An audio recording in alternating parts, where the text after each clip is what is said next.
Hello and welcome to G Fun Facts Online, the show that unpacks the amazing science and systems behind our everyday world. Today, we're talking about something you do every single day: eat. But we're not talking about recipes or restaurant reviews. We're going on a global journey to explore a massive, hidden shift in how humanity is trying to feed itself.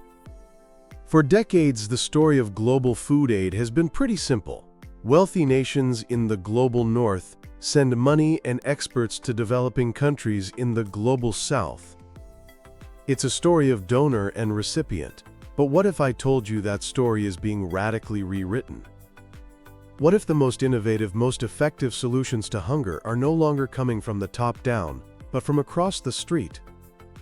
A quiet revolution is underway, a massive surge in what's called South-South cooperation. Countries in Africa, Asia, and Latin America are turning to each other, sharing knowledge, money, and technology to build a more secure food future on their own terms. This isn't just about charity or political solidarity. This is about geoeconomics. It's a calculated, strategic response to climate change, unpredictable markets, and a desire for self-reliance in a world that feels more volatile than ever. So grab your headphones, because today we're digging into the geoeconomics of food security and how nations of the global south are forging a new path to a world without hunger. The roots of this idea actually run deep. Picture this. It's 1955. At the landmark Bandung Conference in Indonesia, leaders from Asian and African nations, many of them newly independent from colonial rule, gathered to forge a path that was independent of the Cold War powers. They planted the ideological seeds for a new kind of partnership, one based on mutual respect and shared experience. Fast forward to 1978 in Buenos Aires. The United Nations formalized this concept, creating a blueprint for cooperation among developing countries. The key principles were simple but powerful: respect for sovereignty, no interfering in each other's business, and equality. The UN's Food and Agriculture Organization, or FAO, jumped on board quickly, and by the early 2000s, they had already helped thousands of experts from developing countries share their skills in other nations of the South. They proved that peer-to-peer learning, where a farmer from one country teaches a farmer from another, could be incredibly powerful. But in the 21st century, this trend has hit hyperdrive. Why? Because the world has fundamentally changed. The rise of countries like Brazil, China, and India as major economic players has infused South-South cooperation with a new level of energy and resources. These nations have gone through their own tough journeys to achieve food security, and in the process, they've built a treasure trove of experience and technology that is often far more relevant to other developing countries than solutions designed in Europe or North America. This brings us to the powerful forces driving this new agricultural revolution. First, you have the rise of these emerging economies as agricultural powerhouses. Think about Brazil. It managed to transform its vast tropical savanna, a region called the Cerrado, into one of the world's most productive breadbaskets, a global hub for soybeans. This experience is pure gold for African nations that have similar climates and soil. China's story is just as incredible.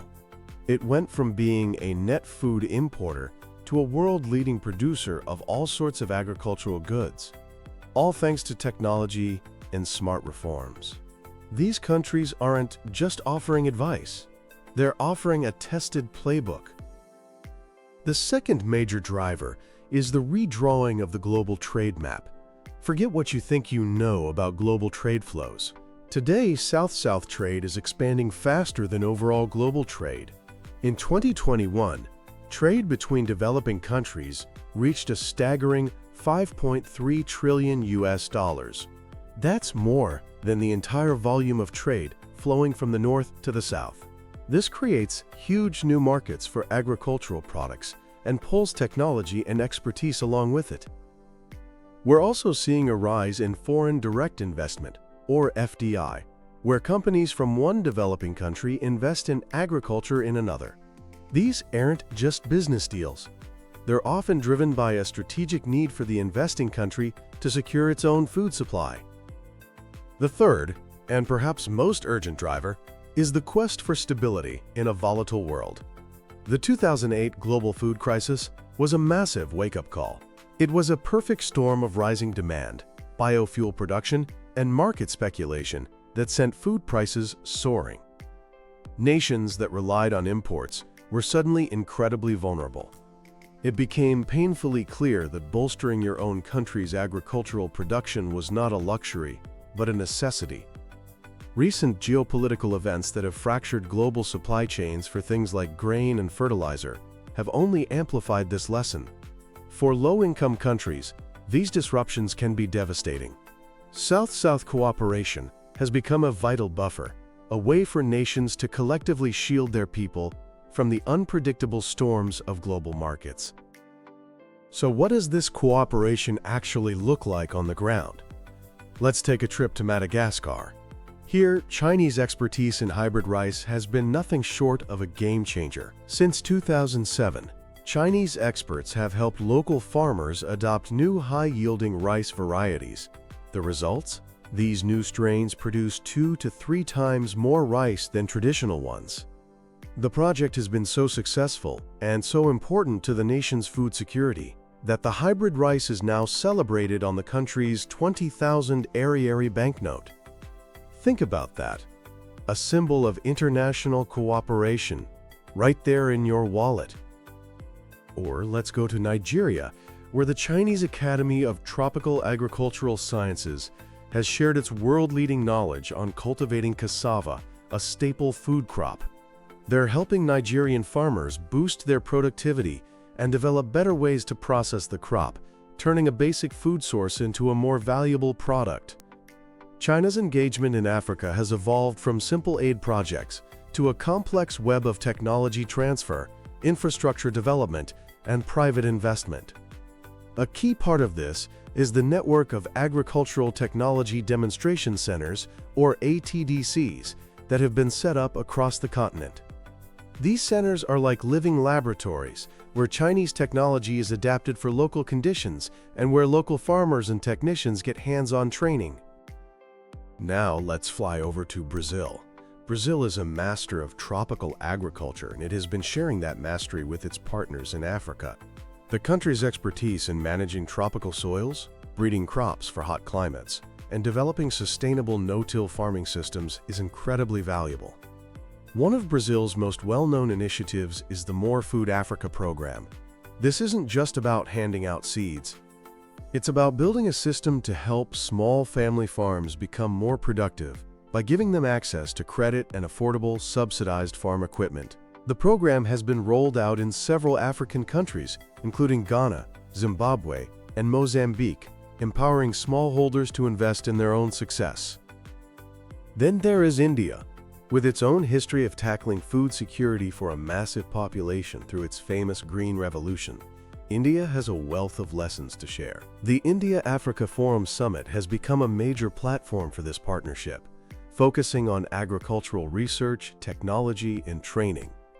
India has helped establish agricultural research centers in Africa and has trained countless farmers and extension workers in everything from soil and water management to post-harvest techniques that reduce food waste. These partnerships are also getting creative. We're seeing more triangular cooperation, where India might partner with an African nation and a third partner, like USAID from the United States. This model leverages the financial resources of the North with the on-the-ground, context-specific experience of the South, creating a powerful combination. And it's not just about these giant bilateral partnerships. Cooperation within regions is also booming. In Latin America and the Caribbean, for example, over 1,000 South-South initiatives have been implemented in recent years, all focused on improving food security. Perhaps the most exciting frontier is the digitalization of agriculture. Across the Global South, digital platforms and mobile apps are giving farmers unprecedented access to information. Imagine being a small farmer and being able to check market prices on your phone before you sell your crop. or getting a weather alert that helps you save your harvest. South-South cooperation is helping to spread these digital innovations, bridging the information gap that has held back so many rural communities for so long.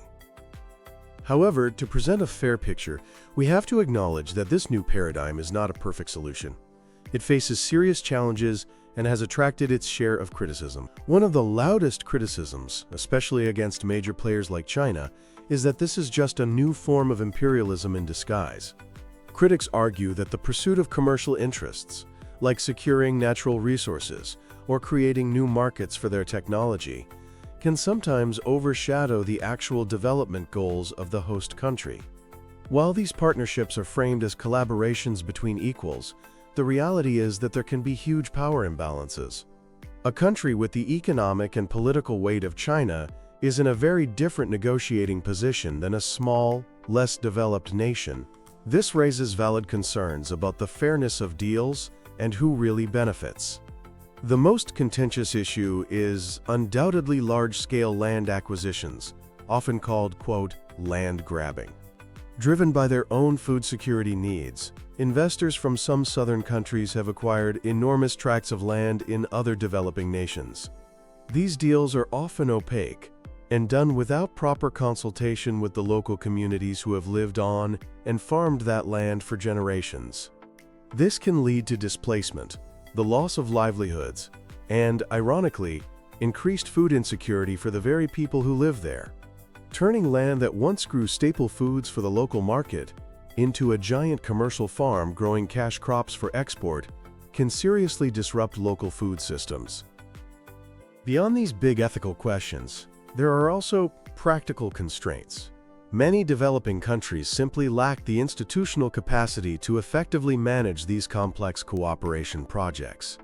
And while the money flowing into South-South cooperation is growing, it's still dwarfed by traditional aid from the North.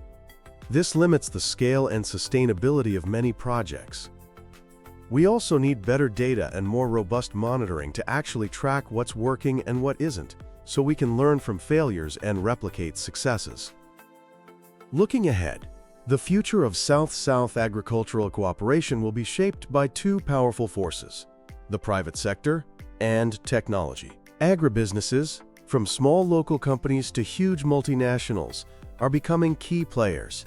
They bring investment, innovation, and market-driven solutions, but their profit motive needs to be carefully aligned with the development goals of poverty reduction and food security to ensure that everyone benefits, not just shareholders. Technology transfer remains the beating heart of this movement. The digital revolution is opening up incredible new possibilities, and we're seeing a clear shift towards more inclusive and sustainable models. There's a growing recognition that you can't just focus on crop yields. You have to consider the needs of smallholder farmers, women, and the environment. This means promoting things like agroecology and climate-resilient agriculture, moving away from a one-size-fits-all approach. As we conclude, it's clear the geo-economics of food security are in a state of profound transformation. The rise of the Global South has unleashed a new spirit of cooperation based on shared experience and mutual benefit. From the hybrid rice fields of Madagascar to the agribusiness ventures across Africa, these dynamic partnerships are reshaping the landscape of global agriculture. They are transferring relevant technologies and building more resilient food systems. But the path forward is complex. The challenges of unequal power dynamics and controversial land deals must be navigated with care and a genuine commitment to partnership. Ultimately, the success of South-South cooperation will be measured by its ability to be inclusive, sustainable, and truly responsive to the needs of the people it aims to serve. As our world faces the monumental task of feeding a growing population on a changing planet, the need for creative, collaborative solutions has never been more urgent. South-South agricultural cooperation, with its unique blend of shared history, contextual relevance, and geo-economic dynamism, represents a powerful beacon of hope. The future of food security is being written in a new language, the language of South-South cooperation. Thanks for tuning in to G-Fun-Facts Online. Join us next time as we explore another fascinating corner of our world.